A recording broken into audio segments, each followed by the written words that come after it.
You are now tuned in to the greatest Pokemon YouTube channel in the world. We're doing a little card hunting today. First spot was Curio Cavern. This is a super cool little spot in Centerville. They do have some other stores. I was just doing like a little card hunt with my brother, and they had these super cool little Poncho Pikachus. The Mawile one, the Rayquaza one, the Ice Cream Pikachus, the Gengar was wild. The Thrasher Snorlax was dope to me. As a skater, I was like, that's a total vibe. Then they also had crazy like figurines going on, all sorts of sleeves and different stuff that you can need. They had Magic the Gathering, Digimon, all sorts of other stuff. They had this really clean Medicham. They had a damaged Chansey, but then they had a really clean Chansey. Look at the swirl upcharge in that Machamp. Our swirl upcharge is like really legit. They were claiming like a double swirl upcharge. I don't know. I like that Swinub down there. Swirls are dope to me, but it's just like quadrupling the value of a card for a swirl seems like a reach to me personally a little bit. Picked up this crazy Electabuzz. I'm a huge Breloom fan, and then I scooped a Medicham because it's minty, super minty. I was like, all right, I might send this off to CGC. We'll see how we do, type of deal. My brother picked up this crazy Burger King promo Prinlup that was like tough to get comps on.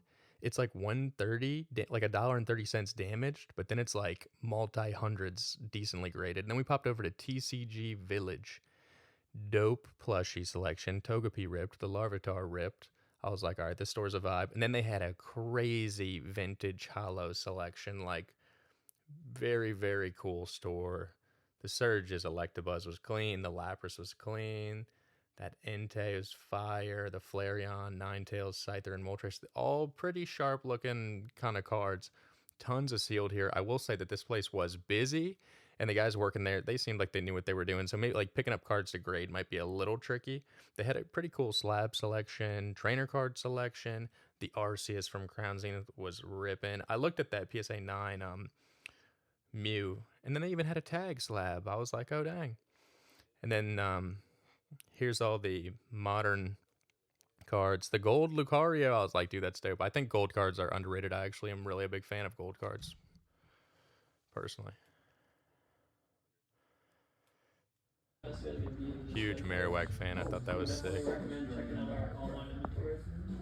And then, just more modern singles. They did have a pretty hefty sealed selection here, like almost every booster box, CTB, and Chinese cards. Picked up Vibrava and Flygon. And then my brother picked up the Yamper. Everybody loves Yamper. Who doesn't love Yamper? Next door is the Fantastic Store. They got a crazy vibe going on in here. When you walk in, at first it's just a sports card store. You're like, where's the Pokemon? Then they got like this crazy secret entrance in the back. And you walk in and it's like Pokemon Lego Utopia. And they have a crazy selection of everything. They have like all sorts of high-end cards, Legos, Pokemon pinball machine. I mean, I'm sorry if you're only here for cards. I had to do like a crazy zoomed in thing of this because the details were wild on this thing. Look at the Meowth hot air balloon for that Team Rocket wrote in. I mean, I thought it was sick. Immediately you got gray felt hat Pikachu, crazy looking Hydreigon, and you got the Surging Sparks Terrestrial Pikachu. The Palafin was sick. I mean, the selection here was awesome. There was like more stuff. Yeah, Team Rocket's Mewtwo. There was like more stuff than I could even record in here, truthfully. Just because of the amount of selection that they had. So shout out to these guys. I will like respect. They do have a good selection. They are kind of like a very corporate operation though. They're like Fanatics, blowout card store. I don't know. They have every booster box in English and Japanese. They have every pack. They got random cool sealed boxes, shiny Rayquaza box. There's a Mega Beedrill box. I think I zoom in on here in a second. Ended up picking up that Salamence back there. $2 for a dope Salamence. But yeah, look at this Mega Beedrill box. Like stuff like that is just so cool. And then yeah, there's your pack selection. Everything. Everything. They had everything. It's a cool selection. And this place is only 5 minutes away from TCG Village. There's a Trikachu. Only bad thing about this place is they're only open from like 11 to 6. So very bizarre hours. But this place is super close to TCG Village, and it's very close to the Dulles Airport if you're ever flying into DC. Ended up making some pickups at that place. And now we're just like heading home, vibing. It was like 99 degrees today, so that was insane. But I ended up spending like $35, $40. The Frostlass, Medicham, Dustox, and Spupa. Probably going to send to CGC. The rest are just going to go in the PC.